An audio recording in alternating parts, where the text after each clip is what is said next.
અત્યાર સુધી એવું નહીં કીધું કે ભાઈ અમારી બેદરકારીના લીધે તમારો એક જીવ ગુમાવ્યું છે સ્કૂલે. બરાબર છે.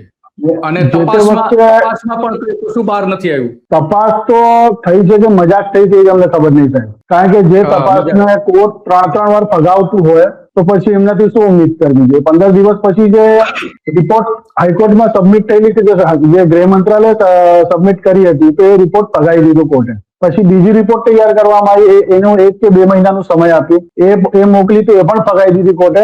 પછી અર્બન સમિતિની રચના કરી કોર્ટે, અને અર્બન સમિતિએ પણ શું રિપોર્ટ આપ્યો અત્યાર સુધી અમને કશું ખબર નહીં આ કેસમાં. એસઆઈટી એક વખત અમને બોલાવ્યું હતું, એસઆઈટીએ આશ્વાસન આપવા, પણ લાગતું નહીં.